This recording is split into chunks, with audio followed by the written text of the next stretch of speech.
नमस्कार बच्चों, मैं Kanhaiya Yadav CBS classes for social science में आपका स्वागत करता हूं। आज की वीडियो के अंतर्गत हम लोग कक्षा 10 के सामाजिक विज्ञान में भूगोल के अंतर्गत कृषि का अध्ययन करेंगे और कृषि चैप्टर के अंतर्गत हम लोग आज जानेंगे प्रौद्योगिकी एवं संस्थागत सुधार। जैसा कि इस वीडियो के पहले हम लोग भारत की प्रमुख फसलों की श्रृंखला का अध्ययन कर रहे थे। प्रमुख फसलों की श्रृंखला के बाद अगली हेडिंग जो है, अगला जो हमको अध्ययन करना है वह है प्रौद्योगिकी एवं संस्थागत सुधार। देखिए, देश हमारा आज़ाद हो चुका था 1947 में। देश में उद्योग धंधों की बहुत कम प्रगति हो पाई थी।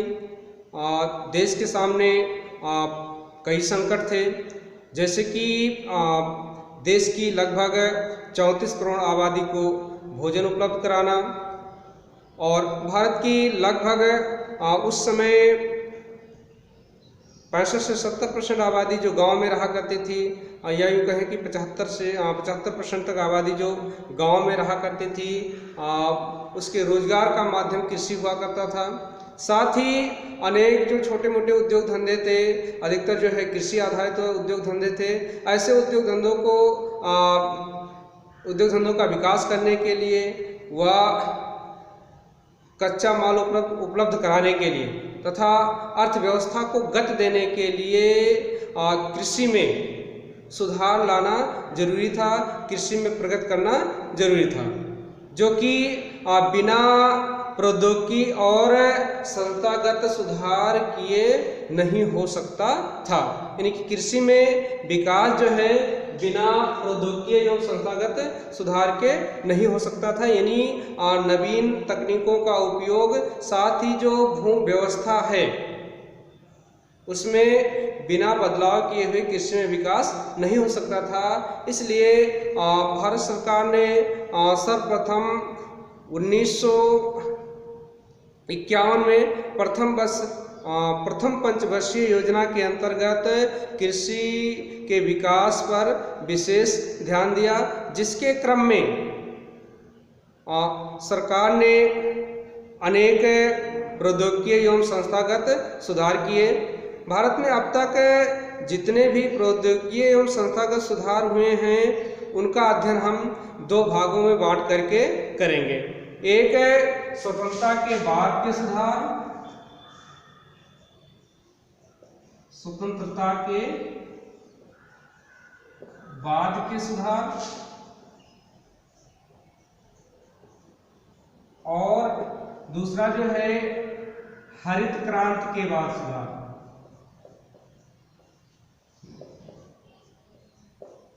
हरित क्रांति के बाद किए गए सुधार।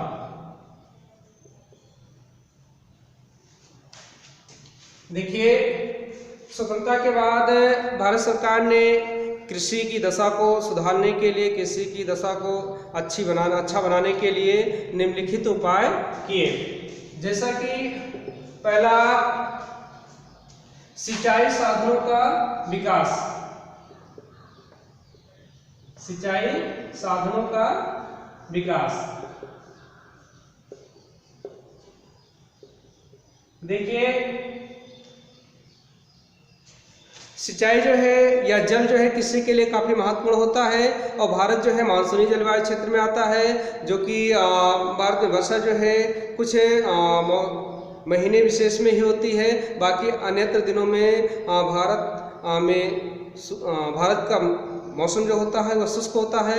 ऐसी दशा में कृषि करने के लिए सिंचाई के साधनों का विकास करना जरूरी था, जिसके लिए भारत सरकार ने सिंचाई के साधनों पर विशेष ध्यान दिया। जैसे नहरों का निर्माण करवाया, तालाबों का निर्माण करवाया, नलकूप लगवाए गए, आदि ऐसे विशेष काम किए गए। इसके बाद अगला जो सुधार किया गया वह है जमींदारी प्रथा का उन्मूलन।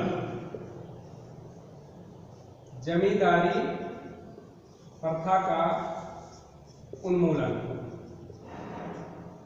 देखिए, स्वतंत्रता के बाद जो कृषि योग्य भूमि होती थी, उसके जो मालिक हुआ करते थे वो जमींदार हुआ करते थे, और जमींदार खुद भूमि पर खेती ना करके किसानों से खेती करवाते थे। इसमें क्या होता था कि जमींदार किसानों का कई तरीके से शोषण किया करते थे, जिससे किसान जो है मन लगा करके कृषि कार्य नहीं करते थे। जैसे अगर जमींदारों का या किसानों का जमींदार से संबंध अच्छा नहीं रहता था, तो ऐसी स्थिति में जमींदार किसानों को उनकी भूमि से बेदखल कर देते थे। बेदखल होने के डर से किसान भूमि के जिस टुकड़े पर खेती करता था उस पर मन लगा करके खेती नहीं करता था, क्योंकि उसको हमेशा डर बना रहता था कि पता नहीं क्या आगे के समय में होगा, जमींदार हमको इस क्षेत्र पर खेती करने के लिए देगा कि नहीं देगा, या दूसरे को दे देगा। ऐसी स्थिति में किसान जो है खेतों को, या ऐसे खेतों में बहुत सी कमियां होती थी, उनको सुधारने में रुचि नहीं लेता था, और साथ ही उत्पादन का एक बहुत बड़ा भाग जो है जमींदारों के द्वारा लगान के रूप में ले लिया जाता था। तो ऐसी स्थिति में किसान जो है मन लगा करके खेती नहीं करते थे, जिससे उत्पादन कम प्राप्त होता था। तो भारत सरकार ने इस समस्या को दूर करने के लिए जमींदारी प्रथा का उन्मूलन किया, जिससे जमींदारी प्रथा का उन्मूलन होने से किसान जो है रातों रात ही भूमि के मालिक बन बैठे और वो मन लगा करके खेती करने लगे। इसके बाद और जो सुधार किया गया जमींदारी प्रथा के बाद, हदबंदी। जमींदारी प्रथा उन्मूलन के बाद हदबंदी। हदबंदी क्या है? मतलब एक जोत की एक सीमा निश्चित की गई कि किसी किसान के पास या जमींदार के पास अधिकतम कितनी भूमि हो सकती है। अगर उस किसान या जमींदार के पास उससे अधिक भूमि होती है, यानी कि एक क्षमता निश्चित की गई कि एक व्यक्ति जो है, एक किसान जो है लगभग इतनी भूमि पर समान तरीके से खेती कर सकता है। अगर इससे ज़्यादा भूमि उसके पास होगी तो वह फिर खुद ना खेती करके दूसरे से खेती करवाएगा, यानी कि जमींदार के रूप में काम करेगा या बिचौलिए के रूप में काम करेगा।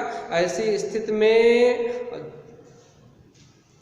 जो भूमिहीन किसान थे उनको भूमि उपलब्ध कराने के लिए हदबंदी कार्यक्रम चलाया गया, जिससे अतिरिक्त भूमि को व्यक्तियों से छीनकर, जमींदारों से छीनकर, किसानों से छीन करके भूमिहीन किसानों में वितरित कर दिया गया। भूमि सुधार के अंतर्गत, या यूँ कहें कि प्रौद्योगिकी एवं संस्थागत सुधार के अंतर्गत अगला जो कदम उठाया गया भारत सरकार के द्वारा वो है चकबंदी। देखिए, उत्तराधिकार का नियम सक्रिय होने की वजह से, या यूँ कहें कि जमींदारी प्रथा के समय किसानों के जो भूमि के टुकड़े हुआ करते थे वो दूर दूर हुआ करते थे, एक स्थान पर एक साथ नहीं हुआ करते थे। साथ ही जमींदारी, साथ ही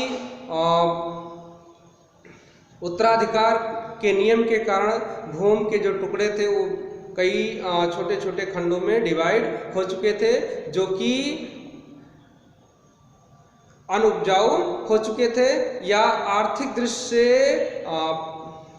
कम उपयोगी रह गए थे या अनुत्पादक हो गए थे।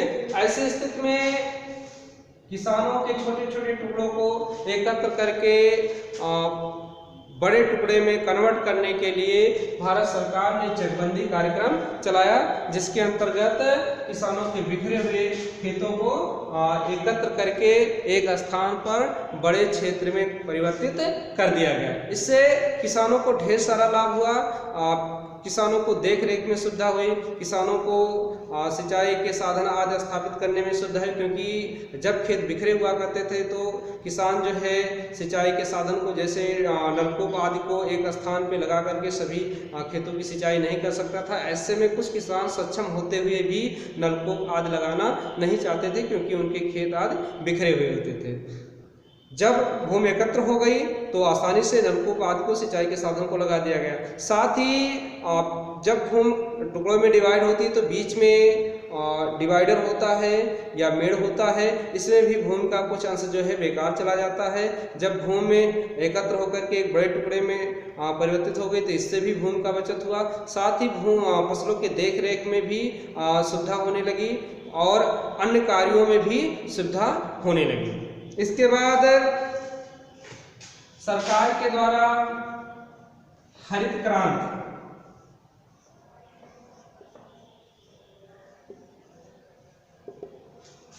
हरित क्रांति की शुरुआत की गई 1960-70 के दशक में। भारत सरकार के द्वारा कृषि में सुधार करने के लिए, कृषि उत्पादन बढ़ाने के लिए 1960-70 के दशक में 1960-70 के दशक में हरित क्रांति की शुरुआत की गई, जिसके अंतर्गत आधुनिक कृषि यंत्रों का विकास किया गया, अच्छी उपज देने वाली किस्मों का विकास किया गया, साथ ही कीटनाशकों एवं उर्वरकों की व्यवस्था की गई, जिसका रिजल्ट ये आया कि गेहूं, चावल आदि के उत्पादन में पर्याप्त वृद्धि हुई। साथ ही भारत जो खाद्यान्न का आयात करता था, अब वह खाद्यान्न के मामले में आत्मनिर्भर हो गया। इसके बाद कृषि में सुधार के लिए भारत सरकार ने श्वेत क्रांति की शुरुआत की। इसके अंतर्गत चूंकि कृषि और पशुपालन एक दूसरे से संबंधित है, किसानों की दशा को सुधारने के लिए, कृषि की स्थिति को सुधारने के लिए, कृषि को लाभदायक व्यवसाय बनाने के लिए भारत सरकार ने श्वेत क्रांति यानी कि ऑपरेशन फ्लड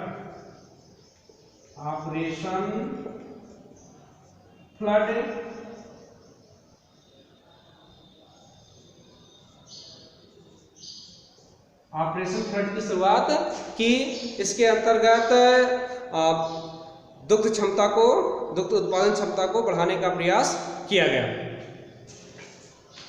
अब हम ये तो बातें रही स्वतंत्रता के बाद भारत सरकार के द्वारा कृषि के क्षेत्र में सुधार लाने के लिए जो प्रयास किए गए प्रौद्योगिकी एवं संस्थागत के रूप में। अब हम हरित क्रांति के बाद जो सुधार किए गए उसके बारे में जानकारी प्राप्त करेंगे, क्योंकि 1960-70 के दशक में हरित क्रांति की शुरुआत तो की गई, किंतु उसके रिजल्ट जो है कुछ फसलों विशेष तक और कुछ क्षेत्र विशेष तक ही सीमित रहे।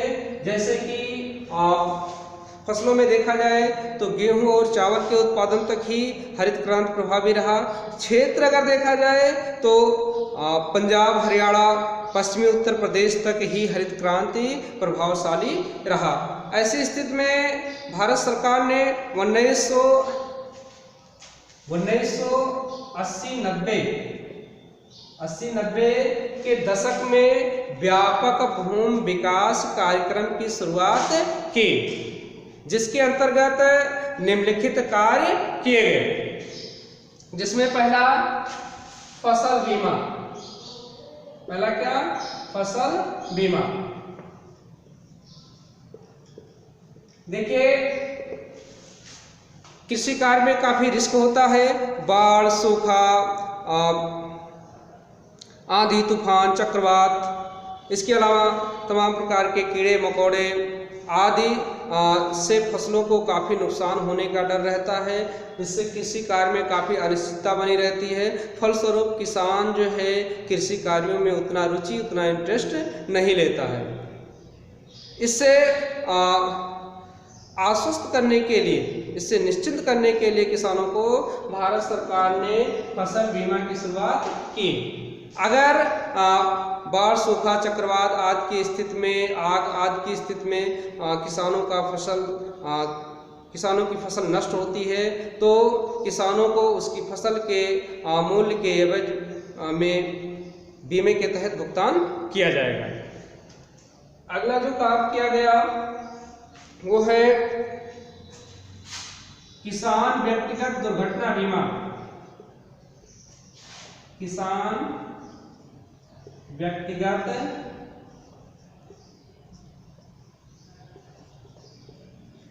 दुर्घटना बीमा। देखिए होता क्या है कि कृषि कार्य में अनिश्चितता के साथ साथ काफी जोखिम भी रहता है और इस जोखिम में कभी कभी किसान की दुर्घटनावश मृत्यु आदि हो जाया करती है, क्योंकि किसानों की स्थिति पहले से भी अच्छी नहीं होती है और ऐसी स्थिति में अगर किसान की मृत्यु हो जाती है तो उसका परिवार काफ़ी परेशानियों से घिर जाता है और उसकी आने वाली पीढ़ियां या आने वाली संतानें जो है खेती आदि के कार्यों में उतना रुचि नहीं लेती या उससे दूर हटने लगती हैं। अतः इससे निपटने के लिए भारत सरकार ने किसान के लिए व्यक्तिगत दुर्घटना बीमा कार्यक्रम की शुरुआत की है। इसमें किसान की असामयिक मृत्यु होने पर सरकार के द्वारा धनराशि उपलब्ध कराई जाती है। इसके बाद में किसान क्रेडिट कार्ड। किसान क्रेडिट कार्ड या इसके पहले किसान क्रेडिट कार्ड के पहले किसानों को ऋण उपलब्ध कराने के लिए ग्रामीण बैंकों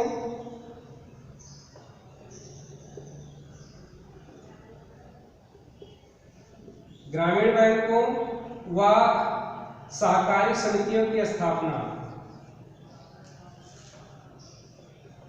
सहकारी समितियों की स्थापना।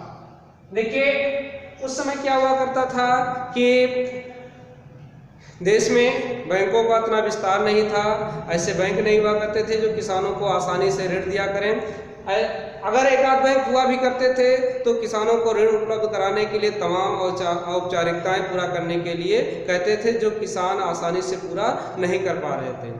अतः किसानों को सस्ते ब्याज दर पे ऋण उपलब्ध नहीं हो पाता था। मजबूरन किसान जो है साहूकारों, महाजनों, व्यापारियों आदि के चंगुल में आ जाते थे, जिससे वह उनके चंगुल से निकल नहीं पाते थे और स्थिति ऐसी आ जाती थी कि कभी कभी उनको अपनी भूमि के टुकड़े को बेचना भी पड़ता था। तो ऐसी स्थिति में किसानों को ऋण उपलब्ध कराने के लिए सरकार ने ग्रामीण बैंकों के साथ साथ सहकारी समितियों की स्थापना की, जिसके माध्यम से या जिनकी प्राथमिकता रही किसानों को सस्ते दर पर ऋण उपलब्ध कराना।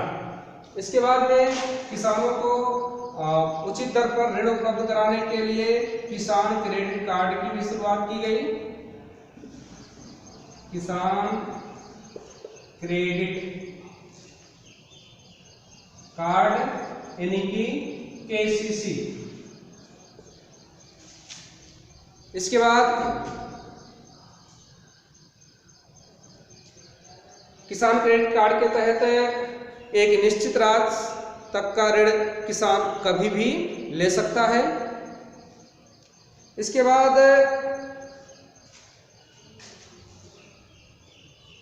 जो अगला काम किया गया सरकार के द्वारा वो है आकाशवाणी एवं दूरदर्शन पर किसानों को मौसम संबंधी जानकारी, साथ ही कृषि कार्यों से संबंधित अनेक प्रकार की जानकारियां उपलब्ध कराई जाती हैं। साथ ही न्यूनतम समर्थित मूल्य की घोषणा। न्यूनतम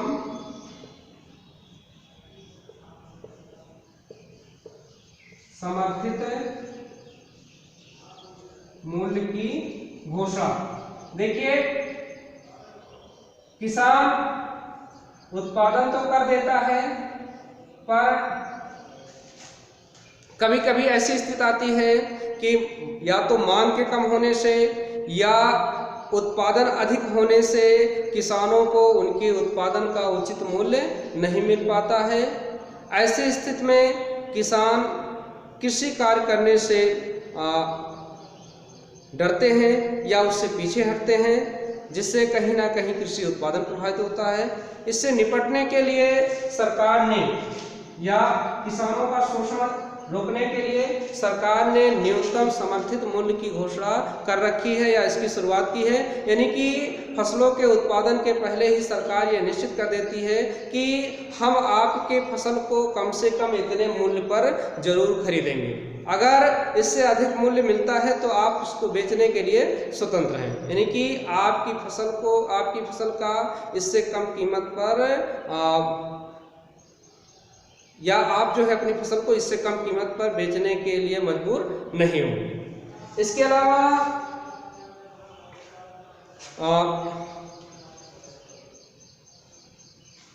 फसल क्रय केंद्र की स्थापना, किसानों को अपने फसल उत्पादों को बेचने के लिए तमाम मंडियों की स्थापना सरकार के द्वारा की गई है।